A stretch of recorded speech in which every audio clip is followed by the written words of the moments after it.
friends, Parveen Jangda classes welcomes you once again. In today's lecture, I am going to start a new topic that is on subject verb agreement. So without wasting your time, I should start the lecture.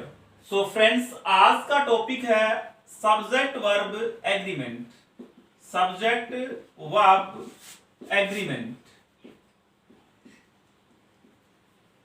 Subject verb agreement इसका अर्थ हुआ कि subject का verb के साथ कुछ agreement है, कुछ तालमेल है, कुछ गठबंधन बना हुआ है, कुछ अलायंस है इसके साथ। तो हमें कह रहा है कि किसी सेंटेंस में कोई भी वर्ब है वो यूज होती है किसके अकॉर्डिंग? सब्जेक्ट के अकॉर्डिंग। कहने का अर्थ ये कि यदि आपका सब्जेक्ट सिंगुलर है तो वर्ब का प्रयोग भी सिंगुलर होगा, और यदि सब्जेक्ट प्लूरल है तो वर्ब का प्रयोग भी प्लूरल होगा। तो भाई पहला कॉन्सेप्ट आपका यही बनता है इस टॉपिक का कि सिंगुलर सब्जेक्ट टेक्स से सिंगुलर वर्ब। सिंगुलर जो सब्जेक्ट है वो टेक्स से सिंगुलर वर्ब का प्रयोग किया जाता है। सिंगुलर सब्जेक्ट के साथ सिंगुलर वर्ब का प्रयोग किया जाएगा और प्लूरल सब्जेक्ट के साथ प्लूरल वर्ब का प्रयोग किया जाएगा। सिंगुलर सब्जेक्ट तो सिंगुलर वर्ब, और यदि प्लूरल सब्जेक्ट हुआ तो प्लूरल वर्ब का प्रयोग किया जाएगा। अब देखो इसका फंडामेंटल रूल समझते हैं किसी भी वर्ब का कि किसी भी जो वर्ब है उसका जो फंडामेंटल जो बेसिक रूप है, इसका मतलब वर्ब की जो फर्स्ट फॉर्म है वो प्लूरल होती है। कैसी होती है भाई? प्लूरल। वर्ब की जो बेसिक फर्स्ट फॉर्म जो होती है वो प्लूरल होती है। फर्स्ट फॉर्म के साथ आप एस और ईएस ऐड करते हैं तो ये सिंगुलर बन जाती है। कैसी बन जाती है भाई? सिंगुलर। वर्ब की बेसिक फॉर्म प्लूरल होती है, इसमें एस और ईएस ऐड करते हैं तो ये सिंगुलर बन जाती है। इसी तरह यदि हम कहें नाउन, तो जो नाउन की जो बेसिक फॉर्म होती है वो सिंगुलर होती है। किसी नाउन की जो बेसिक फॉर्म होती है वो सिंगुलर होती है। और यदि किसी नाउन के अंदर, किसी काउंटेबल नाउन के अंदर आप एस और ईएस ऐड करते हैं, किसी काउंटेबल नाउन के अंदर एस और ईएस ऐड करते हैं तो वो प्लूरल बन जाती है। वो कैसी बन जाती है? प्लूरल।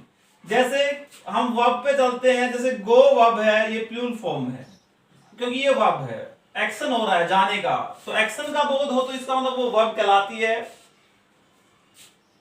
तो गो जो है, ये जो गो वर्ड है किसी एक्शन को रिप्रेजेंट कर रहा है, तो इस गो के अंदर आप ईएस ऐड करेंगे तो गोज बनेगा, और ये जो गोज वर्ड है ये सिंगुलर वर्ब है। तो ये जो बेसिक फॉर्म है ये प्लूरल है। बेसिक फॉर्म में एस और ईएस ऐड करते हैं किसी एक्शन के अंदर तो ये सिंगुलर बनता है। तो जो नाउन की जो बेसिक फॉर्म है वो सिंगुलर होती है, जैसे बुक। ये काउंटेबल नाउन है क्योंकि एस और इसका प्रयोग काउंटेबल के साथ होता है, अनकाउंटेबल के साथ नहीं हो सकता, क्योंकि हम बुक को गिन सकते हैं, 1 बुक, 2 बुक, 3 बुक ऐसे, लेकिन हम जैसे वाटर है, पानी को गिनना हुआ तो नहीं गिन सकते क्योंकि वाटर भी तो नाउन है लेकिन उसमें एस और इस ऐड नहीं होता क्योंकि वो अनकाउंटेबल है। तो काउंटेबल के अंदर ये एस और इस ऐड होगा, अनकाउंटेबल के अंदर एस और इस ऐड प्रयोग नहीं होता है। तो सिंगुलर काउंटेबल नाउन में एस और इस ऐड करते हैं तो प्लूरल बन जाती है। तो बुक एक काउंटेबल नाउन में इसको एस और इस ऐड करेंगे तो बनेगा बुक्स। तो ये बुक्स है, ये प्लूरल नाउन है। तो ये कैसा है? देखो प्लूरल, क्योंकि नाउन में एस और इस जोड़ा तो प्लूरल बना, जबकि वर्ब के अंदर एस और इस जोड़ा तो ये सिंगुलर बना।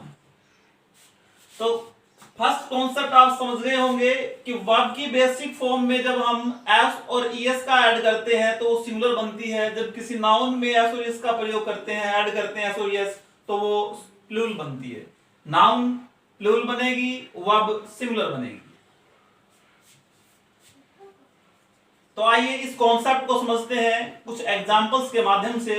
फर्स्ट एग्जांपल है he do not know the difference between a ship and a submarine। तो देखिए दोस्तों, आपका सब्जेक्ट है वो ही है, और ही सब्जेक्ट सिंगुलर है। ही, सी, इट और किसी का नाम, ये सिंगुलर सब्जेक्ट होते हैं, तो इनके साथ वर्ब भी सिंगुलर यूज होती है। तो देखिए यहाँ पर जो डू नॉट है ये प्लूरल वर्ब है, प्लूरल हेल्पिंग वर्ब है। नो को नेगेटिव बनाने के लिए plural helping verb do not का प्रयोग हुआ है। यदि हम नो वर्ब को सिंगुलर बनाना चाहते हैं नेगेटिव, तो डू नॉट की जगह हमने डज नॉट का प्रयोग करना पड़ेगा। तो यहां पर होगा does not know the difference between A ship and submarine. क्योंकि दोस्तों डू है ये वर्ब की फर्स्ट फॉर्म है, और जो वर्ब की फर्स्ट फॉर्म है ये प्लूरल होती है, और जो डज है वो सिंगुलर होती है। क्योंकि वर्ब की फर्स्ट फॉर्म में एस और ईएस ऐड करते हैं तो वो सिंगुलर बनती है।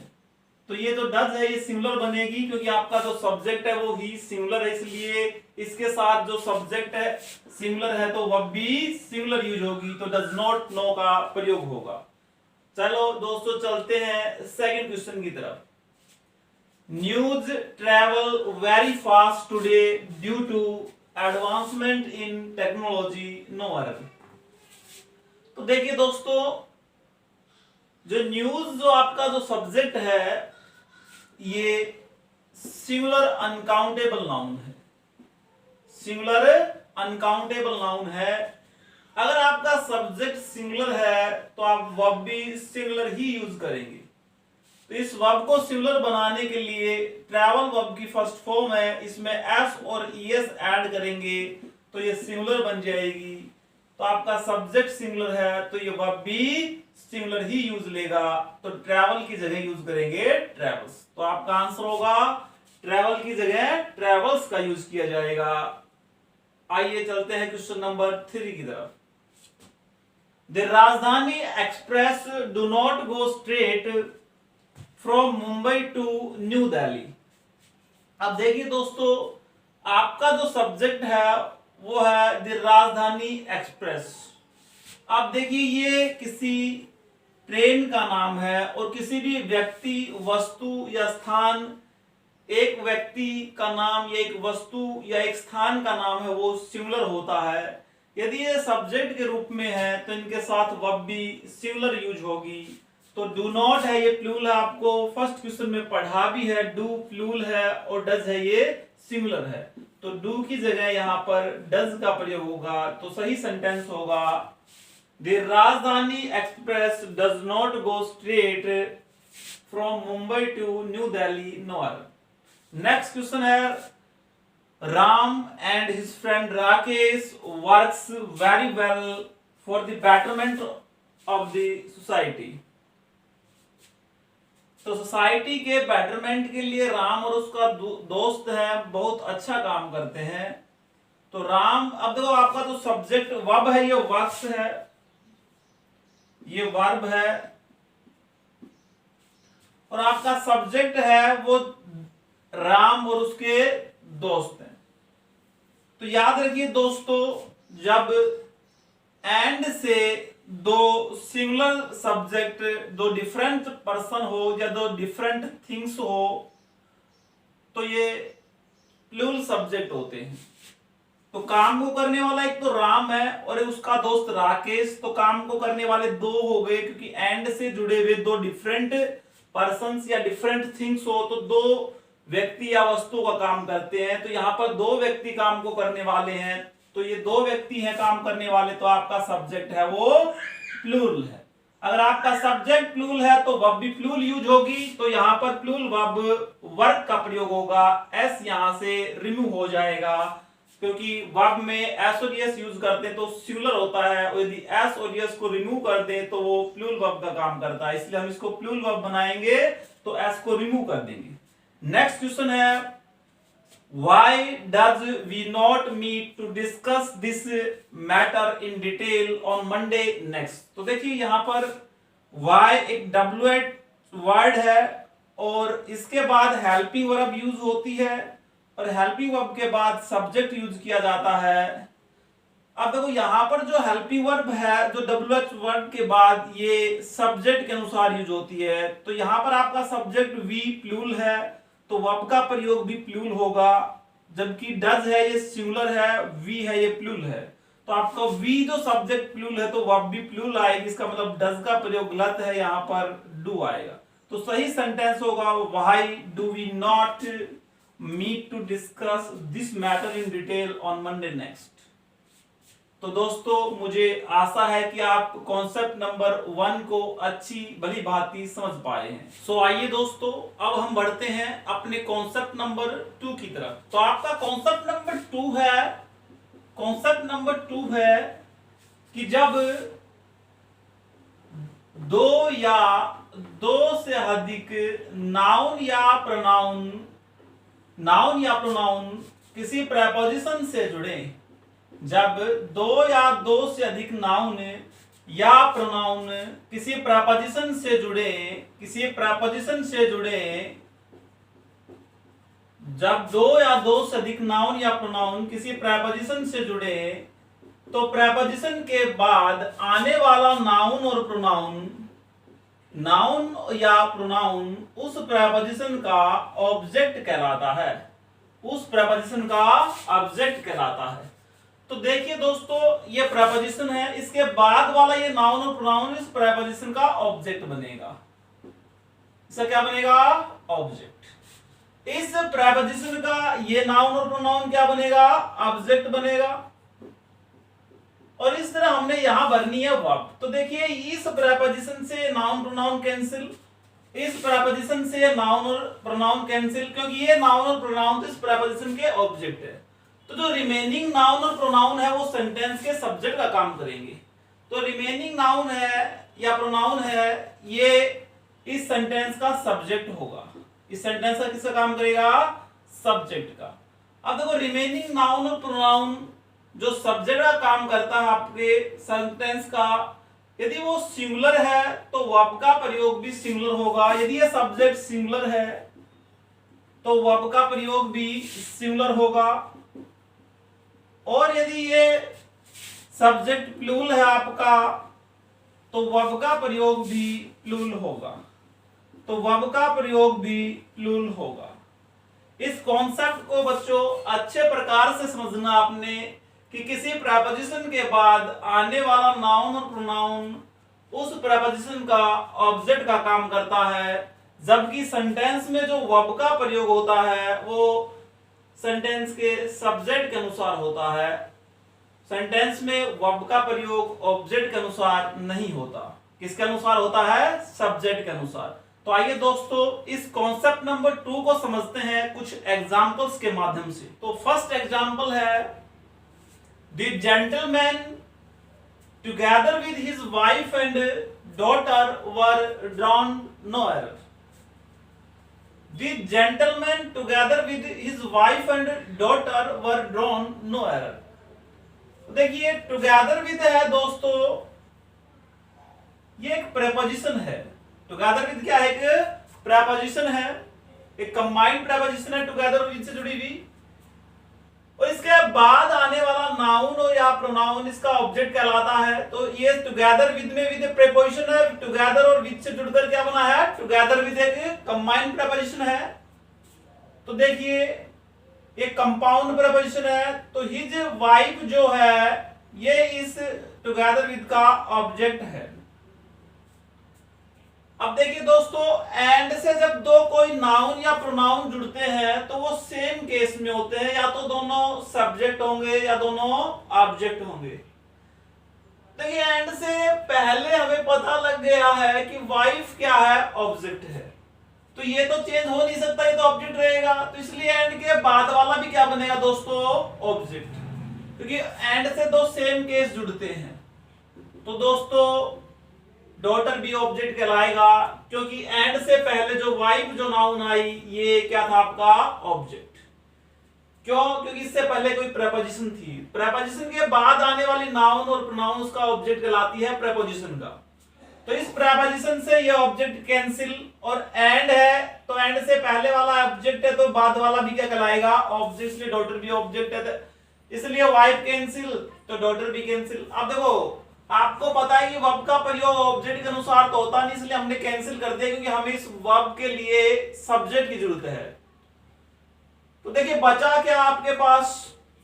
बचा आपके पास जेंटलमैन।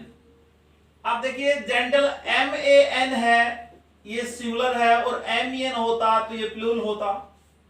तो MAN है जेंटलमैन, ये सिंगुलर है तो वह भी सिंगुलर यूज होगी। इसका मतलब आपका सही सेंटेंस होगा the gentleman together with his wife and daughter was drowned, no error. Second question देखिए, the main objective of the committee members are to recommend reforms to the education ministry. तो देखिए दोस्तों, इसमें ऑफ एक proposition है, तो the committee है, members, the committee members पूरा शब्द है, पूरी नाउन है ये, द कमेटी मेंबर्स है, ये ऑफ प्रपोजिशन का ऑब्जेक्ट कहलाएगा। तो कमेटी और मेंबर्स तक ऑफ प्रीपोजिशन का ऑब्जेक्ट है, इससे कैंसिल हो गया प्रीपोजिशन से। अब देखिए सब्जेक्ट क्या बनेगा, तो आपको देखो ये तो प्रीपोजिशन का ऑब्जेक्ट है और ऑब्जेक्ट के अकॉर्डिंग वर्ब नहीं लगती, तो वर्ब किसके अकॉर्डिंग लगती है, सब्जेक्ट के अकॉर्डिंग। तो सब्जेक्ट है आपका द मेन ऑब्जेक्टिव। अब यदि द मेन ऑब्जेक्टिव्स होता तो ये प्लूरल होता, ये ऑब्जेक्टिव है, इसका मतलब सिंगुलर है, तो वर्ब भी सिंगुलर यूज होगी, तो यहां पर इज आएगा। The main objective of the committee members is to recommend reforms to the education ministry. तो ये है सही सेंटेंस। नेक्स्ट देखिए जी, नेक्स्ट क्वेश्चन है knowledge of at least 2 languages are required to pass the examination. तो देखिए दोस्तों, यहां ऑफ एक प्रपोजिशन है, एट लीस्ट है, ये एक प्रपोजिशनल फ्रेज है। अब इसके बाद देखिए, इस प्रपोजिशन या प्रपोजिशन फ्रेज के बाद ऑब्जेक्ट आता है, तो द 2 लैंग्वेजेस है, ये इसके ऑब्जेक्ट कहलाएंगे, क्या कहलाएंगे, ऑब्जेक्ट कहलाएंगे। एट लीस्ट ऑब्जेक्ट हो गया। अब देखिए सब्जेक्ट क्या बचा, देखो ये प्रपोजिशन, ये प्रपोजिशनल फ्रेज है, तो ये प्रपोजिशन हो या ऑफ एट लीस्ट है, ये पूरी क्या बनेगी, प्रपोजिशनल फ्रेज बनेगी। तो इसका बाद जो 2 लैंग्वेजेस है, ये इसका ऑब्जेक्ट होगा, तो बचेगा क्या, नॉलेज। अब देखो रिमेनिंग जो वर्ड आपका नॉलेज है, ये अनकाउंटेबल नाउन है।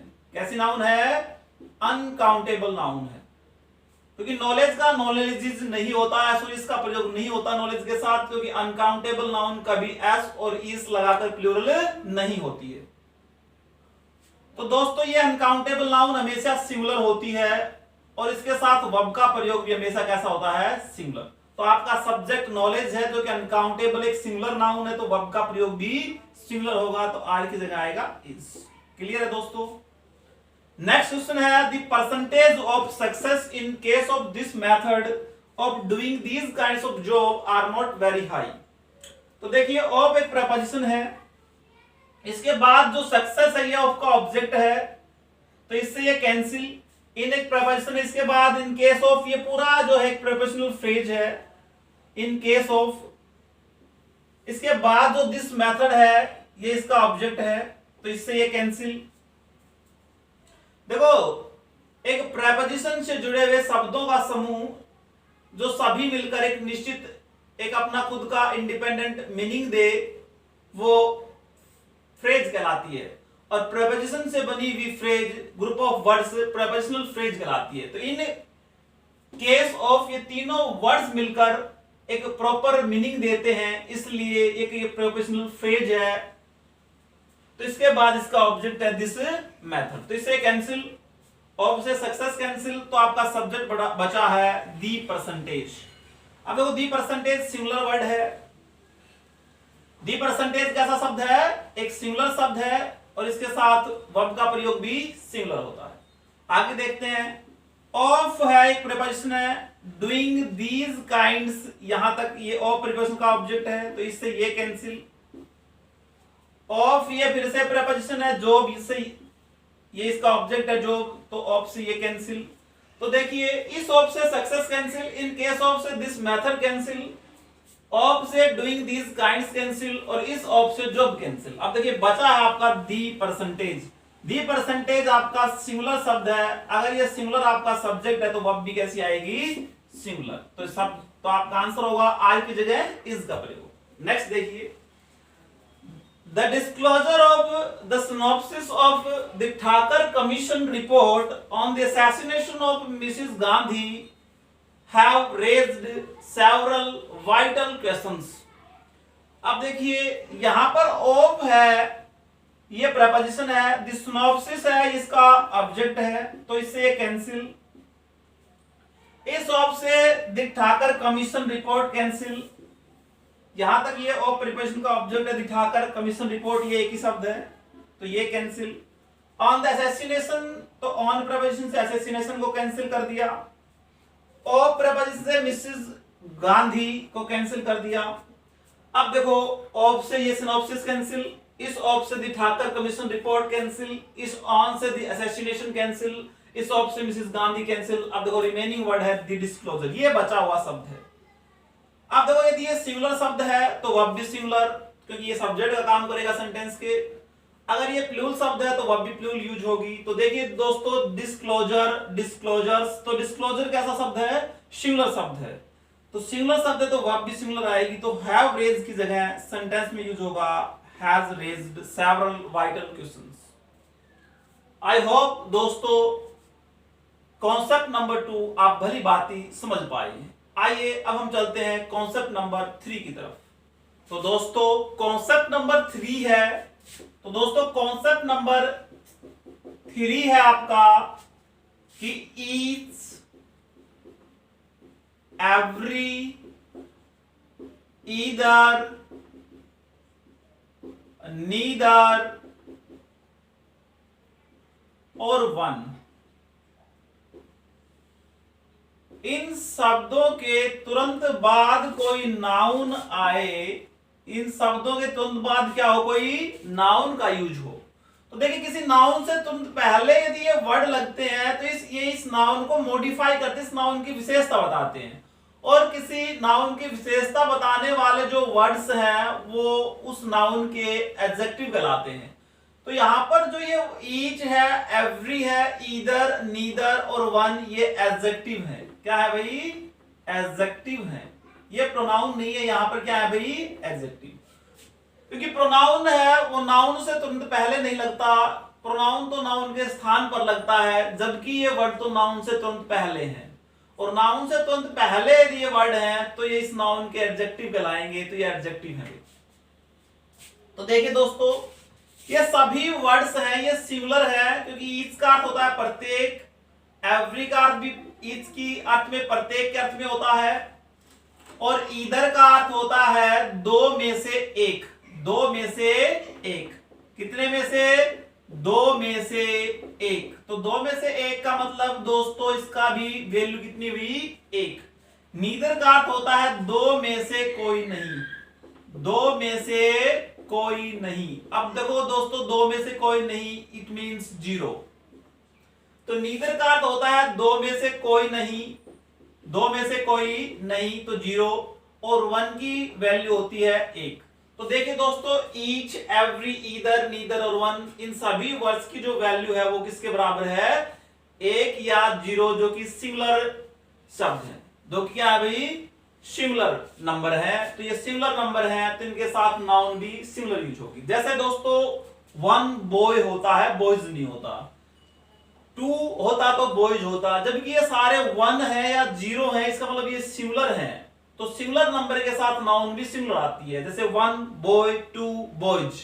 टू प्लूरल था नंबर तो बॉयज भी प्लूरल यूज हुआ। वन सिंगुलर है तो नाउन भी सिंगुलर यूज होगी। तो देखिए दोस्तों each, every, either, neither, one, ये सभी सिंगुलर है तो इनके साथ नाउन भी कैसे यूज होगी? सिंगुलर। अब देखो इन दोनों से मिलकर बना आपका सिंगुलर सब्जेक्ट, इन दोनों से मिलकर बना आपका सिंगुलर सब्जेक्ट। यदि ये वाक्य में सब्जेक्ट के रूप में है तो उस वाक्य में वर्ब का प्रयोग भी सिंगुलर होगा, क्योंकि singular subject takes a singular verb.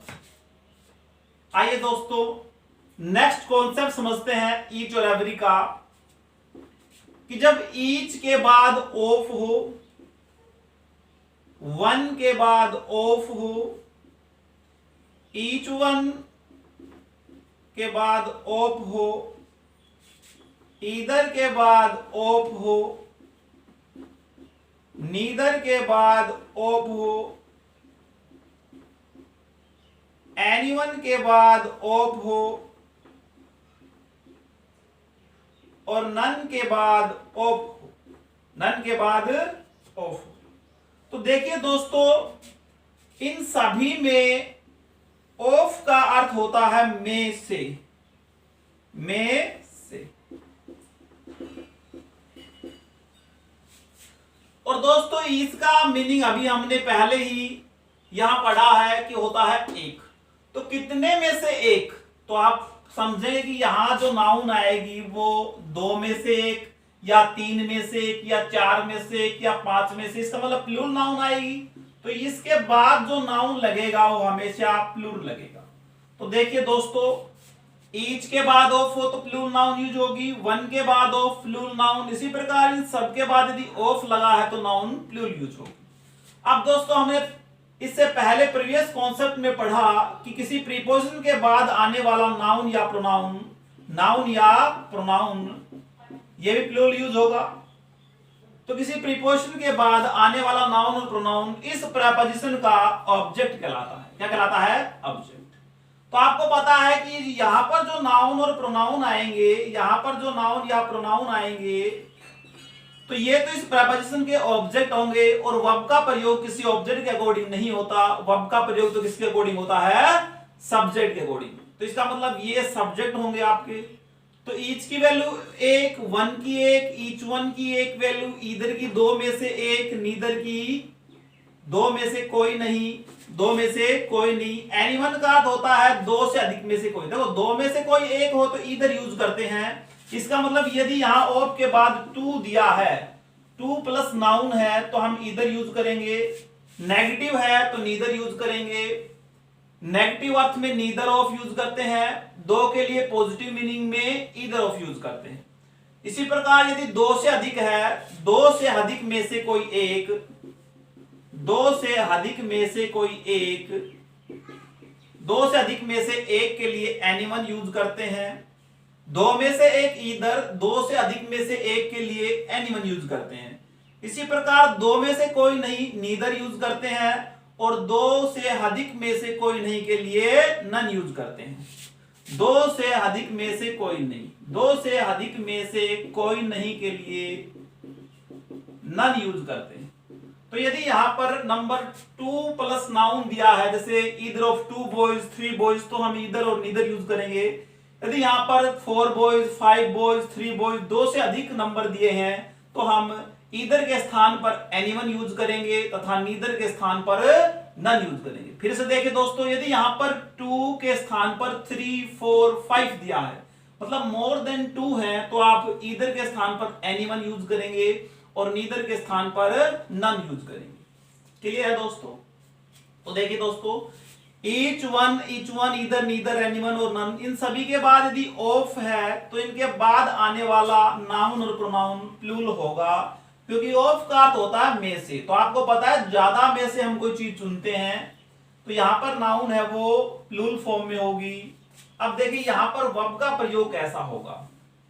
तो देखिए वर्ब का जो प्रयोग है वो करेंगे हम, तो ये तो ऑब्जेक्ट का काम करेंगे, और ईच, ये सारे जो वर्ड हैं ये किसका काम करेंगे? सब्जेक्ट का काम करेंगे। क्योंकि हमने प्रीवियस लेक्चर में पढ़ा है कि प्रीपोजिशन के बाद वाला नाउन और प्रोनाउन प्रीपोजिशन का ऑब्जेक्ट कहलाते हैं। तो ये तो ऑब्जेक्ट बन जाएंगे, बचेंगे ये वर्ड, और ये सभी वर्ड सिंगुलर हैं, तो ये सब्जेक्ट के सेंटेंस के सब्जेक्ट के रूप में यूज होंगे। अगर ये सारे वर्ड सिंगुलर हैं तो वर्ब भी कैसी यूज होगी?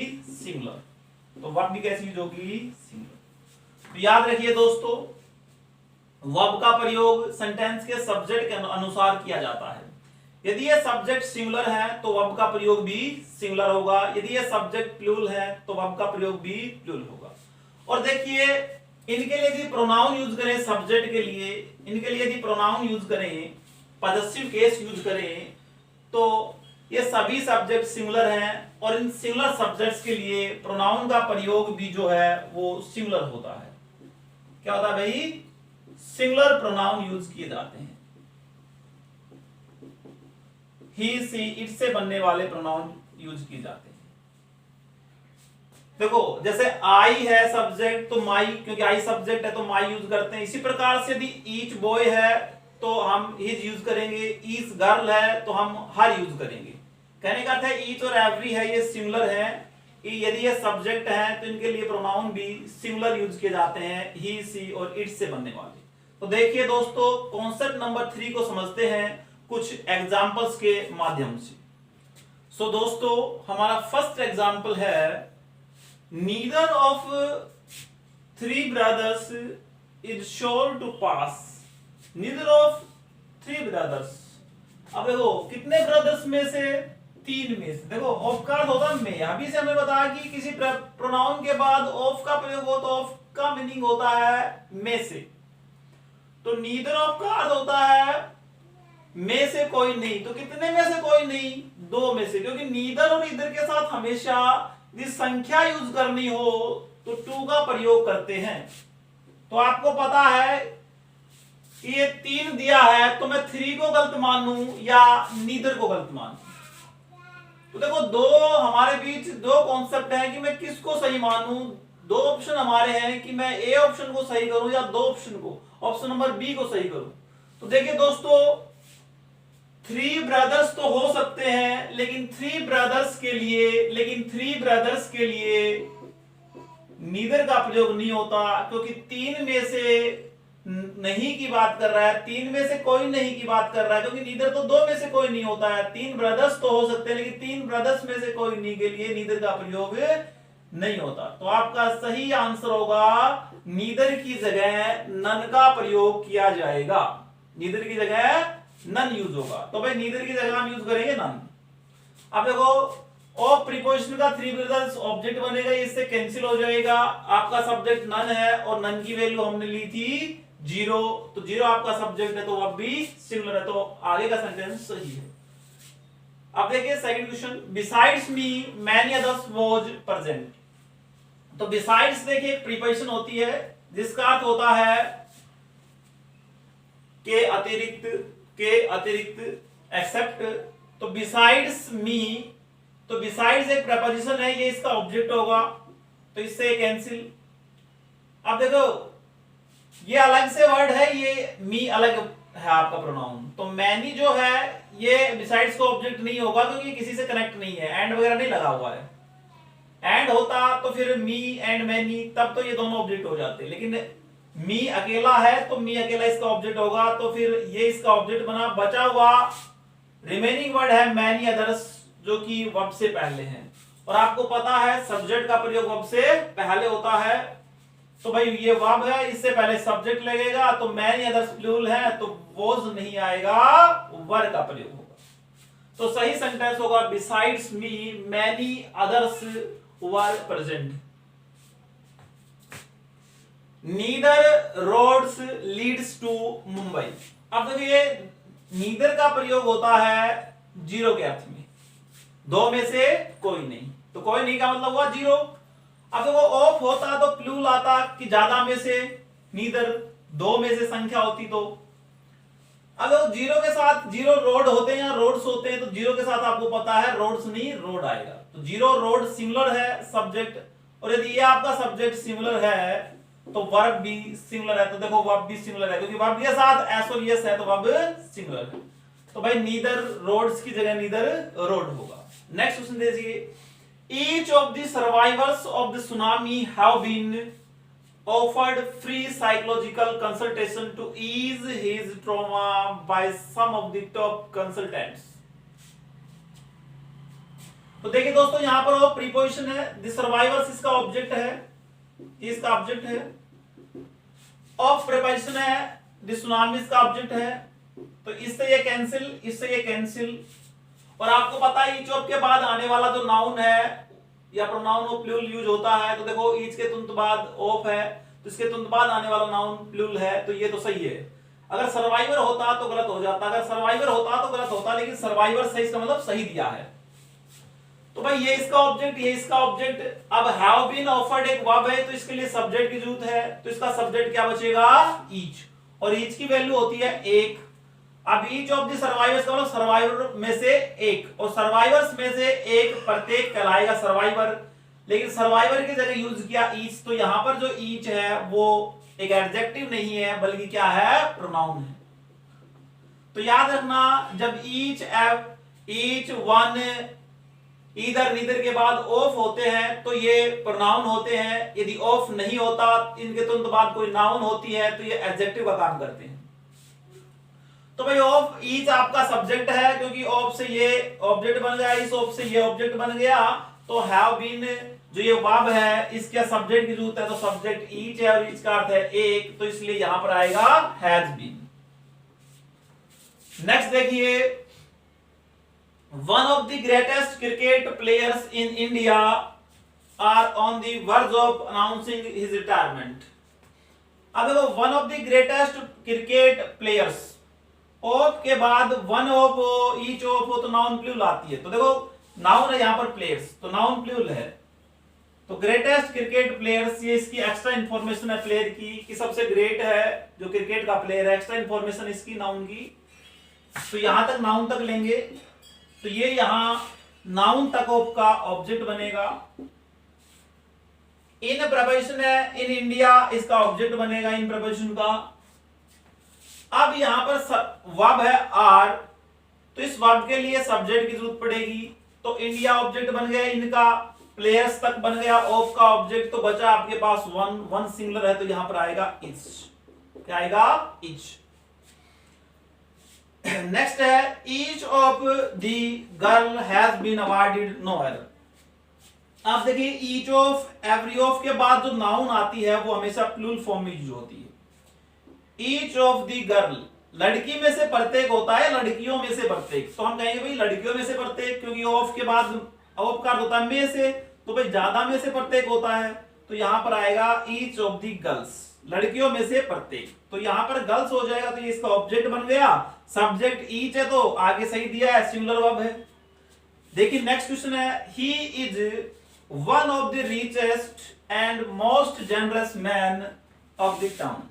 तो देखिए ही के अकॉर्डिंग इज लगा हुआ है, सही है, ही सब्जेक्ट, इसकी वर्ब इज है।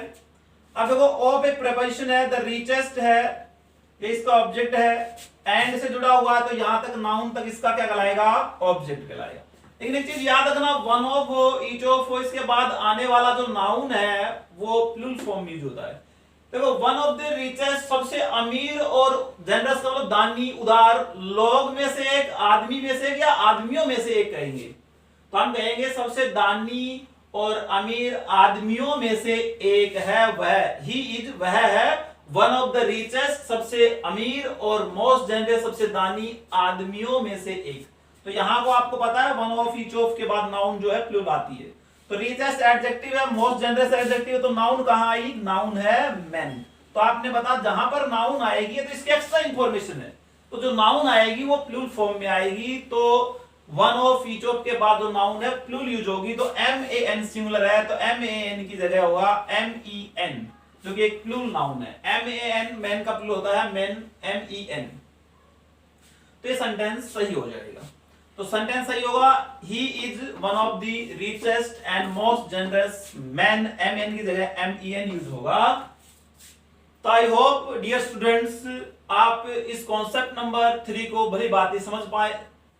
सो गाइज, अब हम मिलते हैं अपने नेक्स्ट लेक्चर में एक नए कॉन्सेप्ट के साथ। So guys, if you really enjoyed the lecture, please like, share and subscribe my channel. Thank you.